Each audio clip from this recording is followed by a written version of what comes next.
Fine. ఇక్కడ మనం ఏం చేసినాం, ఇగ్నోర్ చేసినాం కదా దీన్ని. ఇగ్నోర్ చేయకుండా దాని వాల్యూమ్ కూడా మెజర్ చేయొచ్చా? There is an experimental part, we can measure it. Problem ఎక్కడ వస్తుందో చెప్తాను చూడ. అంటే మనకు తెలిసినటువంటి జామెట్రీకి రాదు అది, but in one condition it will come to our known geometries. చెప్తా ఏం కండిషన్ అంటే, think of like theta will be 0 degrees. theta 0 degrees అయితే ఏమవుతుంది, cos 0 is 1. Radius of the sphere is same as that of radius of meniscus. అదే meniscus యొక్క radius, capillary tube యొక్క radius రెండు same అయిపోతాయి.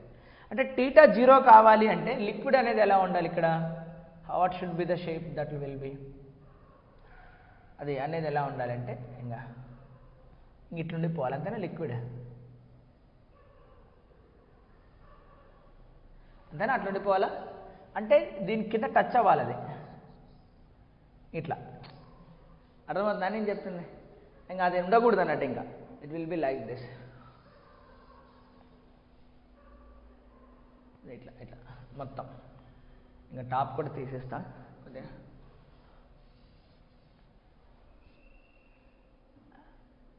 అర్థమైంది.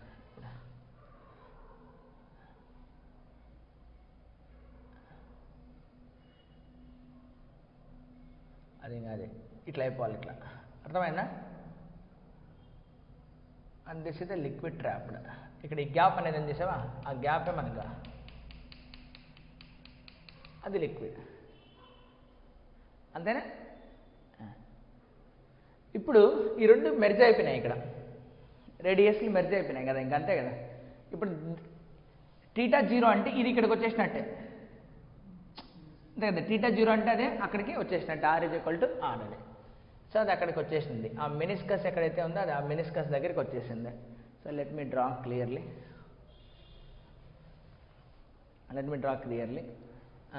ఎలా వచ్చింది అది మనకు,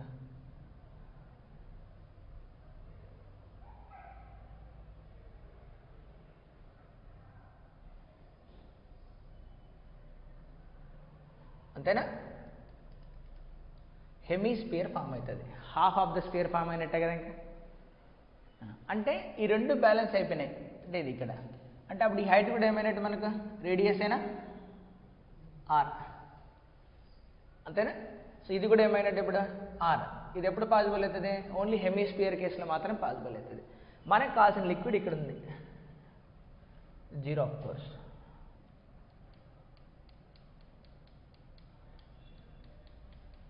ఇది 0 ఆఫ్ కోర్స్. ఇప్పుడు చూద్దాం, మనకు కావాల్సినటువంటి లిక్విడ్ అనేది సిలిండర్లో నుంచి స్పియర్ తీస్తే వస్తుంది. ఇది సిలిండర్, ఇది స్పియర్, అదే కదా మనకు కావాల్సింది. సిలిండర్లో నుంచి స్పియర్ తీస్తే దట్ మిస్సింగ్ లిక్విడ్ అనేది వస్తుంది, మనం దట్ మిస్సింగ్ లిక్విడ్ అనేది వస్తుంది. సిలిండర్ యొక్క ఏరియా ఏమో πr², హైట్ ఏమో h. It is hemisphere, half of the spear. 4/3 πr³ is the total volume. This will be 2/3 πr³. That will be equal to V missing. Okay, దీని నుంచి నేను πr²h అంటే మళ్ళీ రేడియసే, అంటే πr³ - 2/3 πr³. So 1/3 of πr³ is equal to V missing. అయిపోయా. So ఇక్కడ volume of the లిక్విడ్లో πr²hతో పాటు నేను ఇప్పుడు ఏం చేయాలా, 1/3 πr² కూడా యాడ్ చేయాలా. So now total volume of the liquid will be is equal to, rise అయింది πr²h, అక్కడ ట్రాప్ అయింది πr³/3 వచ్చేసింది. ఒక స్పెషల్ కేసులో క్యాలిక్యులేట్ చేసాం. ఏంటి ఆ స్పెషల్ కేసులో, angle of contact θ is equal to 0 అయితే, యాంగిల్ ఆఫ్ కాంటాక్ట్ 0 అయినప్పుడు ఎలా ఉంటుంది, ఇట్లా ఇట్లా లిక్విడ్ ఇట్లా రైజ్ అయి ఉంటుంది, సగం స్పియర్ ఫామ్ అవుతుంది, అంతేనా. దాన్ ఇట్స్ ఓకే. అంటే ఈ గ్యాప్ అనేది ఉంటుంది ఇక్కడ, కాబట్టి ఇట్ అడ్జస్టెస్. అర్థమైందా. ఇంకా కొన్ని క్వశ్చన్లు ఏమొస్తుంటాయంటే, లిక్విడ్ రైజ్ అవుతుంది, క్యాపిలరీ ట్యూబ్లో లిక్విడ్ రైజ్ అవుతుంది. This is okay, this ignore చేసిన పార్ట్ మనకి ఎలా వచ్చేసిందో చూసేసినాం. Let us see one more question is there to discuss with you.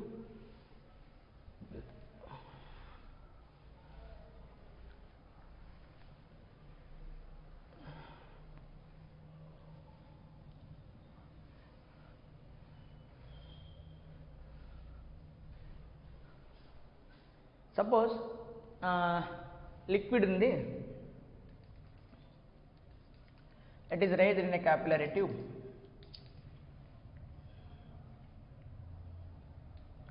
It is raised in a capillary tube like this, and I am knowing this height, let's say h. This is the capillary tube. Liquid is raised up to a height of h. Suppose if I take a capillary tube which has a insufficient length, suppose అది height rise అయ్యేది 10 centimetres ఉంది, కానీ నేను capillary tube only 4 సెంటీమీటర్సే తీసుకున్నా, అప్పుడు liquid overflow అవుతుందా? No, liquid will not overflow. That is the thing here. So liquid will not overflow.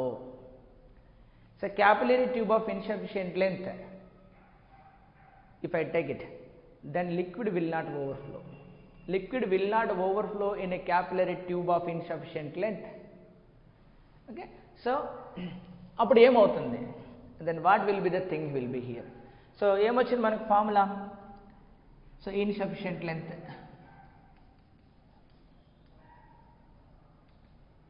insufficient length capillary tube. So formula em ochindi నాకు height will be equal to 2t cos theta by rho r g. ఇంతేనా వచ్చింది. ఇప్పుడు density constant, r constant, g constant, even height కూడా కాన్స్టెంటే, height of the capillary tube. So అప్పుడు ఏమవుతుంది, then okay sorry, height అన్నది ఎలా ఉంటుంది అంటే height and theta will be adjusted. ఇంకా ఆర్ అనేది మారదు కదా, ఇంకా ఆర్ అనేది మారదు. సో ఇప్పుడు నేను ఏం చేయొచ్చు అంటే దెన్ యూ డూ సంథింగ్, రో ఇటువైపు తీసుకొచ్చాయి, జీ ఇటువైపు తీసుకొచ్చాయి, ఆర్ కూడా ఇటువైపు తీసుకొచ్చాయి, 2tని ఇటువైపు తీసుకొచ్చాయి, ఏం మిగులుతుంది ఇంకా కాస్ టీటా అపాన్ హెచ్, అంతే కదా. రో జీ ఆర్ ఇటు వెళ్ళింది, హైట్ ఇటు వచ్చింది, 2t ఇటు వచ్చింది, ఇవన్నీ constant. Rho constant, g constant, r constant, 2 constant, d constant. అంటే cos theta upon h constant, cos theta upon h constant. అంటే ఇప్పుడు ఏంటి, cos theta 1/h1 is equal to cos theta 2/h2. అంటే ఏముంటుంది, the shape of the meniscus will be adjusted. Insufficient లెంత్లో the shape of the meniscus will be, that is the angle of contact adjust అవుతుందంటే meaning ఏంటి, the shape of the meniscus is adjusted. So దీని నుంచి నాకు h2 is equal to ఏమొస్తుంది చెప్పా, h2 కావాలి. So h1 into cos theta 2/కాస్ theta 1.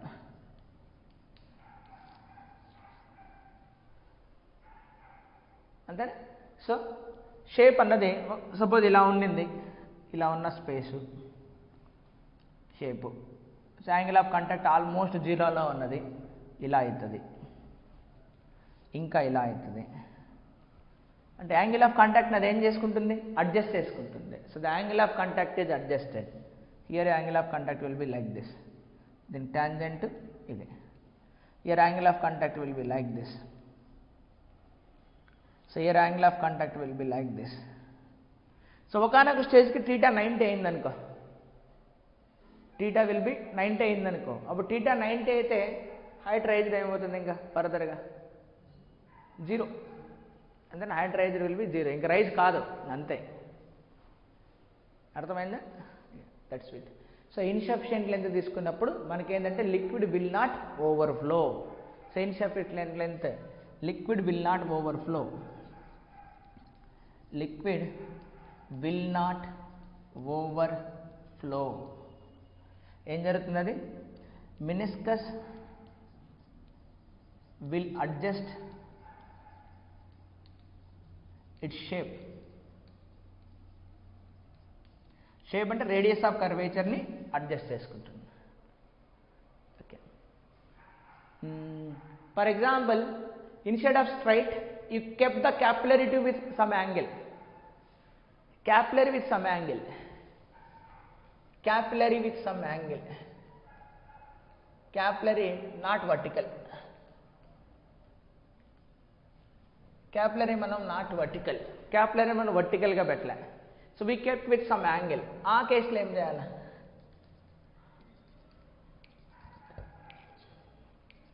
let's say I kept capillary tube will be like this, then there is a height raised, I got it, that height raised will be h, Now what happens if I kept the capillary tube will be like this? Let's say it makes with the vertical, let's say it makes with the vertical some angle alpha. Vertical to alpha angle chesindi anuko. Then what is the idea will be here? Then height remains same. The height of the liquid will remain same. The height of the liquid will be remain same. Height is same. H same. The height raised will be remain same, no change. మరి ఏం change అవుతుంది ఇక్కడ length of the column, the length of the water, height rise రెండు same. This is the length of capillary tube, call it is L1. ఇక్కడ length of capillary tube which is occupied by water will change, L2. Change అయిందా లేదా అది? So ఇక్కడ మనం observe చేస్తే క్లియర్గా మనం అబ్జర్వ్ చేస్తే కనుక ఏమవుతుంది, ఆల్ఫా ఇది ఇచ్చారు కాబట్టి ఇది కూడా ఆల్ఫానే అవుతుందా, అంతే కదా. ఇది హెచ్, ఇది L2, ఇది ఆల్ఫా, అంతేనా. ఇది H. Then what can I write here? Cos alpha adjacent side by hypotenuse. So cos alpha will be is equal to adjacent side is h, hypotenuse is L2. So L2 will be is equal to ఏమొస్తుంది, h upon cos alpha. మళ్ళీ మామూలుగా zero అయిందనుకో, alpha zero అయిందనుకో, cos 0 degrees ఏమొస్తుంది మనకు 1. So L2 is again h. So వాడు అడిగే question లేదే, హైట్ ఏమైనా ఇంక్రీజ్ అవుతుందా డిక్రీజ్ అవుతుందా? మన జనరల్ హైట్ ఇంక్రీజ్ అవుతుందని పెడతాం. The height will not be, ఎందుకంటే ఇందులో ఉన్న లిక్విడ్ ఏదైతే ప్రెషర్ క్రియేట్ చేస్తుందో that is rho g h. So we're not changing the pressure. So కాబట్టి హైట్ అనేది మారదు. The height will be remain same. Pressure of a liquid depends only the height, ఎంత హైట్లో ఉంది అని, అంతేగాని ఇలా దాని మీద డిపెండ్ అవ్వదు కదా. That is the pressure paradox. ఇట్లా ఒక దాంట్లో ఇట్లా ఫిల్ చేసాం, ఒక దాంట్లో ఇట్లా ఫిల్ చేసాం, ఎట్లా ఫిల్ చేసినా హైట్ మీదనే డిపెండ్ అవుతుంది, కానీ దట్ డజంట్ మీన్స్ ఇట్లా ఫిల్ చేసినాం అట్లా ఫిల్ చేసినాం అన్నది. Okay, force per unit area that is pressure, it is rho g h. That is important. So కాబట్టి మనకు హైట్ అనేది రిమైన్స్ సేమ్. అర్థమైంది? సో ఇన్సఫిషియెంట్ లెంత్ ఇచ్చినప్పుడు ఓవర్ఫ్లో అవ్వదు, liquid will not overflow, meniscus will adjust it shape అంటే radius of curvature. అదే capillary tube not vertical, అలాంటి కేసులో the length of the liquid occupied will be change, but the height from the free surface, how much it is raised, will be remains same. Okay, so note down the 2 points. Problems will be framed